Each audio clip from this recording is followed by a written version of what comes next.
옛날 옛적 작은 마을에 다니엘이라는 아주 현명한 이장이 살고 있었습니다.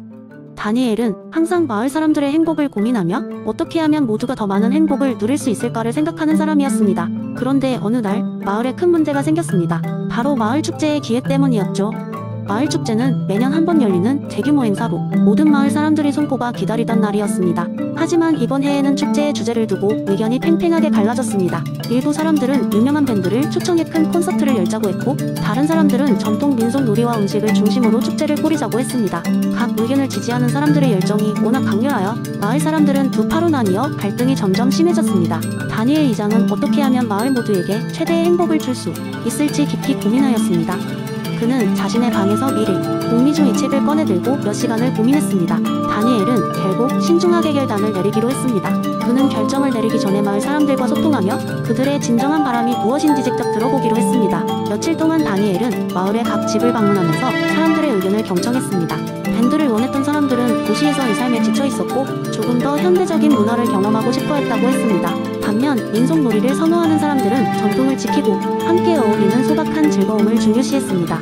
다니엘은 두 그룹 모두 마을에 행복을 추구하며 자신의 의견을 내세우고 있다는 것을 깨달았습니다.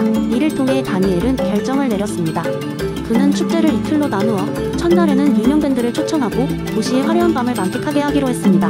그리고 둘째 날에는 전통 민속놀이와 맛있는 전통 음식을 즐길 수 있는 행사를 진행하기로 했습니다. 이렇게 하면 두 그룹 모두가 자신들이 원하는 방식으로 축제를 즐길 수 있겠다고 생각했습니다. 결과는 대성공이었습니다.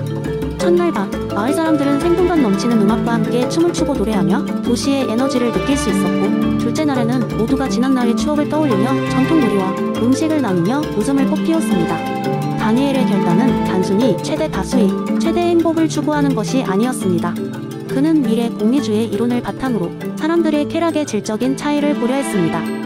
사람들의 정신적 만족감을 어떻게 채워줄 수 있을지를 고민하며 그들의 진정한 행복을 이끌어낸 것입니다. 마을 축제 이후 사람들은 다니엘에게서 많은 것을 배웠습니다. 모두가 자신의 목소리를 듣고 서로의 차이를 이해하며 살아간다면 진정한 행복을 찾을 수 있다는 것을, 그리고 이는 단지 개인의 행복을 넘어 전체 사회의 행복으로 이어진다는 것을 깨달았습니다. 이러한 다니엘의 통찰력 덕분에 마을은 더 이상의 갈등 없이 모든 면에서 더욱 평화롭고 행복한 곳으로 발전할 수 있었답니다. 두 번째 이야기. 어느 날 호기심 많은 작은 마을에서 꽤 뜻밖의 일이 일어났습니다. 이 마을 사람들은 늘 그렇듯 동굴 안에서 벽만을 바라보며 살아갔습니다. 그들은 벽에 드리워진 그림자들을 심도 있게 분석하고 토론하는데 하루를 보내곤 했습니다. 그림자들의 모양을 분류하고 그 움직임에 따라 하루의 운세를 점치거나 심지어는 그림자들의 언어를 만들어 소통하기도 했습니다. 이 평온한 일상은 마을 사람들에게 안정과 확신을 주었으며 누구도 그 이상의 것을 상상하려 하지 않았습니다. 그런데 어느 날 동굴 안에 살며 이름난 그림자 타로 전문가였던 소피아라는 여성이 있었습니다. 그녀는 그림자의 미묘한 변화를 읽는 데 탁월한 능력을 가지고 있었지만 늘 마음 한구석에 불안전함을 느꼈습니다. 그러던 중 그녀는 동굴 안쪽 깊숙이 있는 벽화들 속에서 조금 다른 그림자를 발견하게 됩니다. 그 그림자는 마치 자신을 부르는 듯한 느낌이었고, 그것은 그녀의 오랜 호기심을 더 자극했습니다. 하루는 소피아가 작은 실험을 해보기로 결심합니다. 그녀는 모닥불을 약간 다르게 배치해 그림자가 어떻게 변하는지 살펴보고자 했습니다. 그녀의 작은 시도는 동굴 내에서 자기 자신이 항상 알고 있던 정보로부터 벗어나는 첫걸음이었습니다. 그런데 실수로 불을 한참 옮기는 바람에 벽에 비치는 그림자들이 전혀 다른 모양으로 보이기 시작했습니다. 사람들은 너무 놀라고 혼란스러워하면서 그녀에게 소리쳤습니다. 소피아, 무슨 짓을 한 거야? 그림자들이 달라졌어. 이게 무슨 의미지? 그 절망의 순간 소피아는 마을 사람들을 차분히 설득했습니다. 여러분, 우리가 보는 것은 수천 년 동안 항상 똑같았던 패턴일 뿐이에요. 우리가 벗어나 볼 수 있다면 더 많은 것을 발견할 수 있을 거예요. 많은 사람들은 여전히 두려움 가득한 목소리로 저항했지만 호기심 많은 몇몇 젊은이들은 소피아의 말에 호응했습니다. 그들은 모험을 결심하고 동굴 밖으로 나가보기로 했습니다. 소피아와 용감한 자들은 느리고 조심스럽게 동굴의 입구를 향해 걸어갔습니다.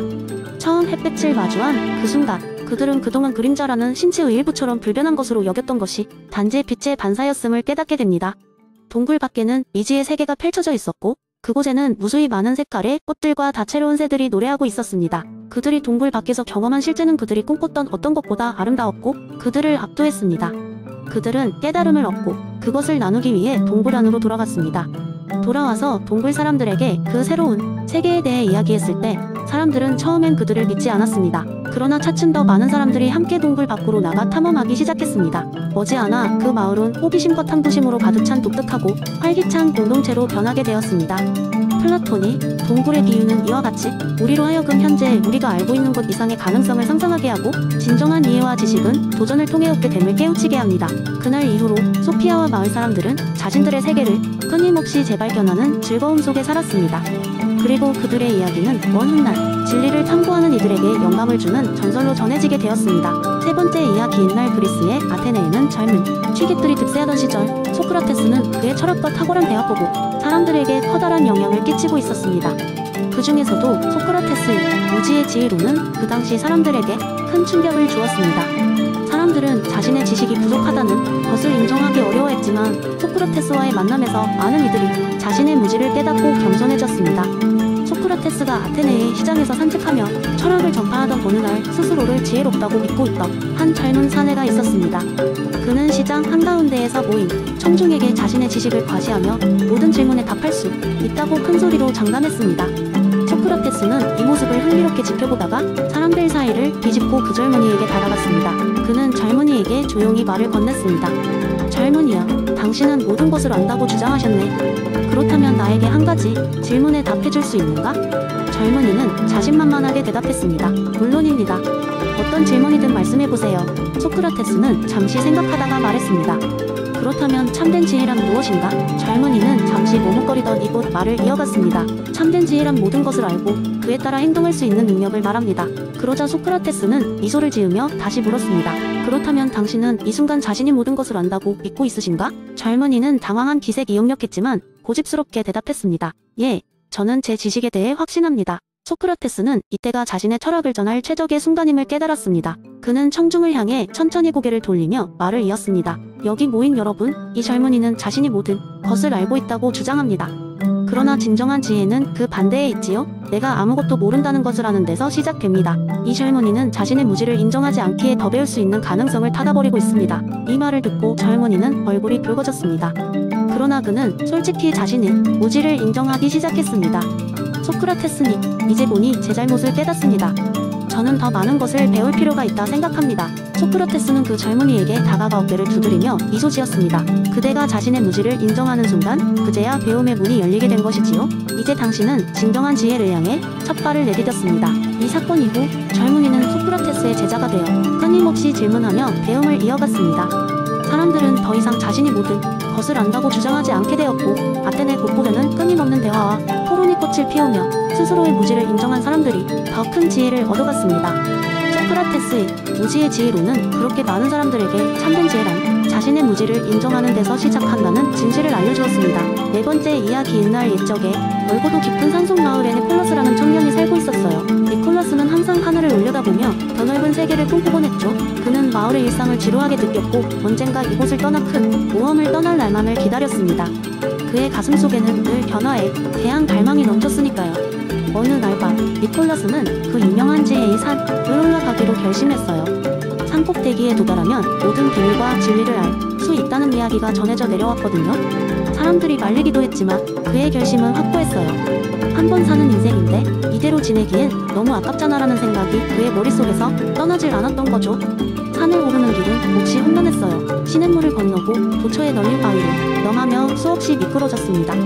그러던 중 이상한 노인을 만나게 되었어요. 노인은 니콜라스를 보더니 조용히 물었습니다. 젊은이여, 그대는 왜 이곳에 오려 하시오?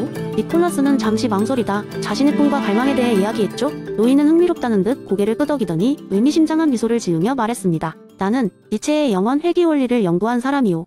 이제 그대에게 질문 하나를 던지겠소. 그대가 지금까지 살아온 삶을 그대로 영원히 반복해야만 한다면 어떻게 살겠소? 그 순간 니콜라스는 말문이 막혔어요. 노인의 질문은 그의 가슴을 찌르는 것 같았어요.